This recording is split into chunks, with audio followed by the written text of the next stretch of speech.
Hey, it's Jessica DaMassa with WTF Health. I'm here in the HISA studio at HIC 2019, and joining us right now we have Chris McCarthy. He is the Vice President of Strategy and Design for HopeLab.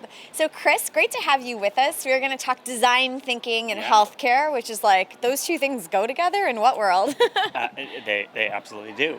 All right, so tell us a little bit about your philosophy when it comes down to this. And you used to, just a little bit of background for everybody watching, you used to work at Kaiser Permanente, which is really one of the more forward-thinking healthcare systems in the U.S., and you had a design role there as well. And you were there for a really long time, almost your whole career. So tell us a little bit about design thinking in healthcare, like where does this come from? What does this really mean? Yeah, we really have to kind of rewind back to about the early 2000s. Okay. And, at that time, a lot of organizations were struggling with breaking through plateaus in quality. Okay. And so I think there's a lot of organizations that did really wonderful work with improvement and then started plateauing. Like they kind of got as far as they could. And really, there were a brilliant cohort of folks who started thinking about innovation is making all kinds of differences in other industries. How might we bring some of that thinking into healthcare? Okay. And thrilled that Kaiser Permanente, Mayo Clinic, Cleveland Clinic were some of the really early adopters of innovation methodologies, and then very specifically thinking about how design might make a big difference. Yeah. So for those who might not come across design thinking in their day-to-day job, or they brush by the term, but they don't really quite know what it means, can you give us an example in healthcare of what design thinking, like the kinds of problems it tackles, or maybe an example of a way that was design thinking was applied, either at Kaiser or at HopeLab, so that we can kind of understand the concept a little bit more? Yeah, absolutely. So there's two levels when we think about design thinking. There's design thinking, which is a lens of looking at challenges. Okay. And that lens is really about having deep empathy for the humans in the system and really thinking creatively about understanding their needs and then taking those needs and turning them into opportunities for the organization to do better. Okay. So it's a lens, it's a philosophy. What it doesn't do, and I think this is where a lot of healthcare organizations get tripped up, is that it's not design itself. And so a lot of organizations will... Explain the difference, yeah. So design thinking, again, is a lens. It helps you understand. And it helps you to do some of the basic discovery work of like what concepts and solutions might make a difference. But you still need somebody who can build the solution. You still need somebody that has deep expertise in bringing the various components together in the most beautiful, simple way so that this thing actually does what we imagined. So I view design thinking as a strategic tool, and design is the doer's tool. Okay. And you need both. But design thinking is a good place to start. It kind of gets the ball rolling.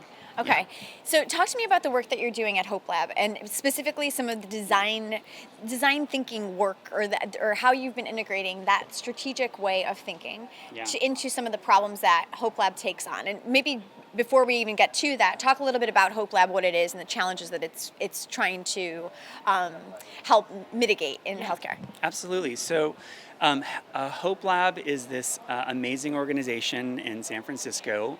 It is a foundation that is focused on the health and well-being of teenagers and young adults. Okay.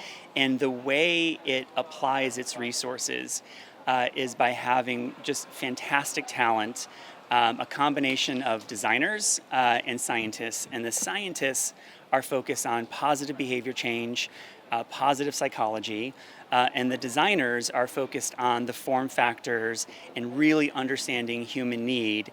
And the designers and the scientists bring that set of thinking together. So just a quick example, and one that I featured here yesterday at the UX workshop.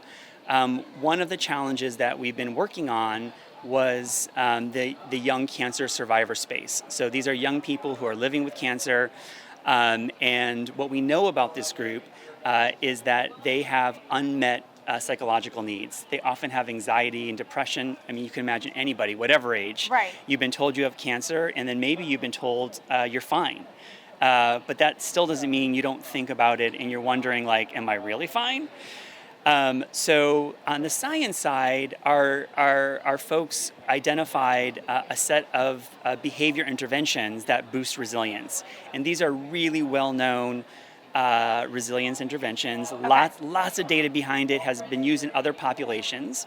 So we pulled that intervention, and then our designers went out and talked with young cancer survivors and really explored what is relevant to a 17-year-old boy. And what came out of that was, one is they wanted relevant to their lives, which often means a smartphone. And they also want it when they want it. And so it's not about making an appointment or waiting for the intervention. Okay. So the scientists and the designers work together to bring this awesome intervention into a chatbot format, and then use the language that young cancer survivors use. Really trying to keep it young, smarmy, irreverent. Smarmy. Lots of like really interesting memes that maybe you and I wouldn't get, but that population does. And took an intervention which may seem generic and boring, and made it really accessible and really interesting. And so that chatbot now is called Vivabot, and through a randomized control trial showed a reduction in anxiety for the young people that use it. And that is leaving our lab and now scaling up with one of our partners. Yeah. I love that example, and I think thank you so much for walking through that story, because I think it does help to bring to life, like, I see now how the design thinking helps shape the shape the intervention here. I see now how it impacts outcomes. But one of the things I want to go back to is, in that story, you started that out beautifully by defining, here's what the science part of it is, and here's what the design part of it is. Yeah. So, and this is something you are evangelizing about, is that the two are not separate. They coexist together if you're going to do this right. So preach to me here. Yeah.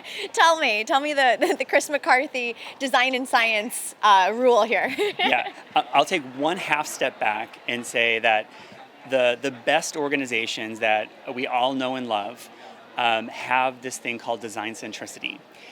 What it doesn't mean is that they are design that's all they do is like lead with design.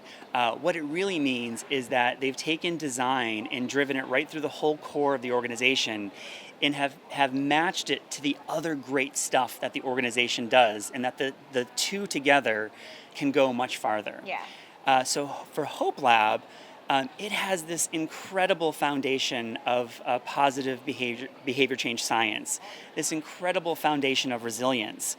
And so what we've been doing over the past few years is really boosting up design to be science's equal in the organization. And we've always said that HopeLab is a place where science and design are together. Now we're at a manifestation of HopeLab where science and design are leading together. This is not without challenge. Yeah. And there's not many organizations that are doing this well. And I would say that we are on the cusp. And so we're building the capabilities. We're banging heads in really positive ways, really like working hard to figure out how do you fuse these things.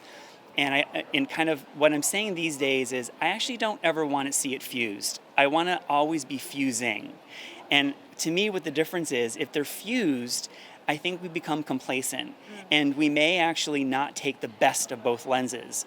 But the fusing with the ing verb, it means that these two lenses are different and they do see things differently.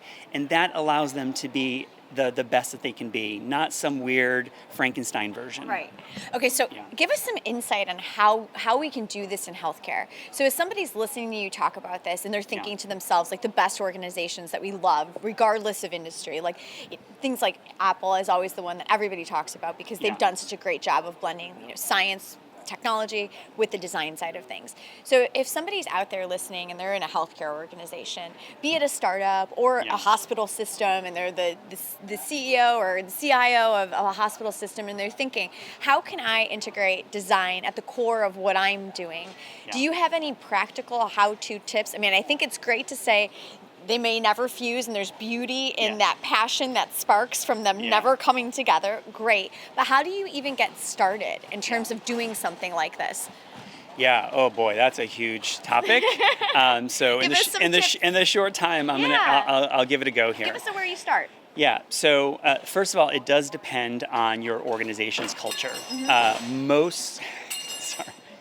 Most cultures, sorry, off camera, there's all kinds of things happening. There really is. So apologies. It always usually starts with culture. And most organizations often are resistant to new things coming into the organization. So if that's your kind of organization, and that is almost most of all healthcare organizations, I always recommend starting small and in leading with outcomes. So you almost do this a little bit subversively. You may have a small project on a low-hanging fruit that is low risk, that is not going to upset the delicate balance of the system. Right. You're not going to trigger the immune system of the organization. Then you solve a real problem and have a real outcome, and you lead with the outcome. You celebrate the change that would not have been possible without the way we did it. Okay. And then you do that again. And eventually the organizations does start becoming curious to how are you achieving these really interesting results where we were stuck before. Mm-hmm. And you want a pull strategy. You want them curious. Then you start revealing the techniques like design thinking, or that you brought a designer on staff to help you think through and solve for these challenges. Where I see this fail is where it's big bang, and you hire a chief design person to come in, and we're going to transform the organization. And before you even get going, you have activated all the antibodies of this immune system, and it just destroys you. Yeah. You have no proof that you should be there. You have no outcomes. You have nothing baked in. You don't know the political landscape. And it usually goes kaput very fast. So I'm much more about starting small and get the snowball moving. Yeah. Okay. Last thing for you. Yeah. Okay. So let's bring it down to the personal level here and give us some personal advice. So if I'm one person in a healthcare organization and my job is X, I'm a nurse, I'm a physician, I'm somebody working in health IT, I'm in a startup and I'm their marketing person. Like, what's the way that I can bring design thinking into my day-to-day role? Like, is there a question we should stop and ask ourselves? Is there, like, give us like a tip that we should just at least, if all of us could follow generally, just to at least start to think like a design thinker. Yeah. So I'll give you two tips. Oh, okay. The bonus tip. I love a bonus tip, Chris. All right, go. All right. The first tip is find one other person to go on this journey with. Don't do it alone. Do not do this alone. And it's amazing what two people can do together. So that's number one. Find a partner who the two of you can face the system together. Okay. The second is there's a lot of online courses. There's a lot of resources and a lot of communities that are doing workshops on design thinking. Mm-hmm. It's a good place to start. Okay. And it's a good place to take a couple of tools and apply them on a small problem. I call them gnats, a little gnat that's floating around your department. Use a design thinking technique to squash that gnat. And then as you start doing that, start sharing these little tools that are helping you make a difference. And again, that is the tiny snowflakes that can turn into the snowball. Awesome. Yeah. Well, cool. I hope we start a design thinking revolution here in healthcare that will never fuse with the science. However, it will like gently push back on it, which will be really cool. Chris, thank you so much for your time. It was a pleasure to talk to you. You too. Thank you. Yeah. I'm Jessica DaMassa with WTF Health here at HISA Studio at HIC 2019. Thanks for joining us.